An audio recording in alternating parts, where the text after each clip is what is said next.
As I was saying, my deconversion story, one of the turning points was my experience at my church. What I was talking about was that, my pastor, who I love, he's a really good guy, wasn't as familiar as I was with certain parts of the Bible that were of great concern to me, namely the evil of Moses killing people, killing children, and just being a really, really bad person. If Moses was alive today, he would be tried for crimes against humanity. Okay, and if you could get God into the courts, he would be guilty as well because he's really bad as well. But anyway, to continue, so from that, um, talking to my pastor, I discovered that, well, you know what, pastors don't necessarily know everything, or they're human, they don't remember everything, so it's okay to research and read on your own. Um, the next thing that happened that I remember clearly was I spoke to the head pastor of the church, and I asked him, why is it that Jews do not believe in Jesus? And he told me because it was because that they are sinners. And I was like, that is the dumbest thing that you could ever tell somebody. Jews rejected Jesus because they're sinners. It's as if he dismissed it like dismissed me like some kid, and I was more knowledgeable than he knew. But he was the big guy, an old man, and I just figured that he just thought I was some kind of dummy. So I found that to be very disrespectful. He didn't take me serious, and so I started researching because I knew that we had a lot of Jews here in the Miami metro area, and so I would ask one of them. But growing up, you could figure that there was a point of you felt, I'm sorry, that it was a point of contention between the Jews and the non-Jews. This whole Jesus guy, and then as Christians, they make you think like, wow, those people must be really stupid or something. Like they totally missed the boat and they're still waiting for um, the Messiah when the Bible said that he came in the form of Jesus, and to some people he's even a god. So I felt like, how do I approach a Jew and say, hey, why don't you believe in Jesus? But I found a compromise. I found a website, and I called the one of the people that worked at the place, and I read up on it, and that really blew my mind. And I'm like, why don't you tell the Christians about that and why Jesus is not the Messiah? Because she showed me why they don't believe, and it's a really good case. Because she said because it would be scandalous, back in the day whenever they try to speak up on it, the Christians would beat them up and hurt them, which is a historical fact. So I was like, wow. So basically, I developed the process of cross-referencing. Somebody tells you something, you get the other side of the story, and you verify, right? And by the way, I got that from my 8th grade teacher. We were reading the story about the Tea Party and the American Revolution in New England, and I was like in the 7th or 8th grade, and I asked my teacher, I said, hey, teacher, what are the 8th graders in England learning right now about Americans? And he said that basically it's not the same. I'm not going to say, I think he said it was the opposite, that they let America win or something like that. But the point is that history is written from the perspective of the winner.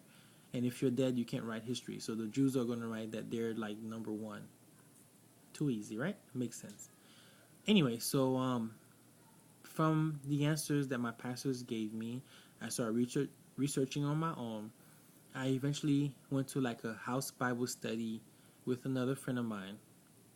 And the people from this little clique, they also believe that they're special and that they're different or whatever. And the head pastor person gave me a book called Fossilized Customs. That you should read that book. It's by another crazy religious person, but he, the author, gave a lot of good information, and I was like, what? Are you kidding me? So basically through learning, you discover that, wow, this is not what they say it is, you know? But through personal experience, like what happened with the Dolphins and the Jets, some people might say, you know, it's just, you know, a game. But think about it, like, and I'm sure people have probably told you this, you know, if both sides are praying for their teams to win, you know, how does God rule in their favor? For example, if you're a fan of the New Jersey Devils, some people who are fans of the Devils are Christians. Like, how do you work that? And there was this hockey player named, his last name was Satan, really, Shatan, Miroslav Shatan, you know, stuff like that. Little stuff like that makes you think, you know? But anyway, my deconversion was not complete at that time. I still was a Christian. I even got baptized after all these things because I felt like I owed God something for protecting me from when I was in war. You know, it was a very hard time. And I still believed. But my belief was not the same as the people around me, and that caused problems. One night, I spoke out about my concerns in a Bible study session, and that led to 3 of the brothers talking to me about the Holy Spirit. That say that, oh, basically I need the Holy Spirit to understand the Bible. And so I went home and I did as directed. I prayed to the Holy Spirit to give me understanding in private. It didn't happen. As far as like any changes didn't happen. I just kept reading and it was more of the same. And I think around that time I read the New Testament, and it was wonderful. I mean, Jesus is better than a lot of people give him credit for. You know, it's a fascinating story, but my mind, being critical, found some negative things in the story. But we're not going to get into that right now. The point is that it takes a while to be. It took a while for me to become an atheist. But I was losing my faith because my critical mind could not get over some of the problems that I had, and I didn't have anybody that could sit down with me and give me the time of day to be like, hey, let's go over that, really.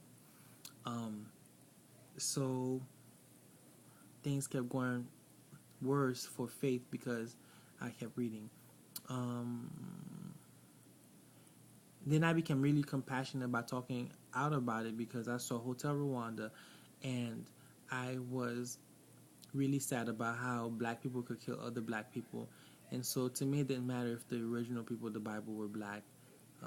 Their actions were bad, and I was going to expose that to the people because I thought that people wanted truth and wanted to love and all these things, but the people I was around, they didn't care about that. They cared, I felt, about somebody named Jesus, which really exists in their mind. I mean, you figured all this time that they talk about Jesus, you know, they would actually pick up the book and read, but that has not been my experience. They don't read. They just, like, I don't know, like, everybody has their own model of Jesus, I think, in their mind. And that's what I found. Eventually, like, I got with an atheist group because I like to get different sides of the story. And eventually, you know, I felt that was a position that best fit my perspective. And it took a while to admit that, but became an atheist. I visited a lot of people. Like, I've been to mosques, I've been to meetings with Jehovah's Witnesses and Seventh-day Adventists, and been to a Catholic church, whatever. I mean, a lot of times it's not really like I met with Mormons as well. It's not really the type of thing where like you meet with the pastor and then you guys talk about theology, because the pastor is always busy, and the people that you talk to, they just don't know enough to have like a good conversation because they didn't read as much as I have. So they're talking from subjective feelings mostly, and hearsay and things of that nature. So atheism describes my perspective: lack of belief because of lack of evidence. So that's my deconversion story.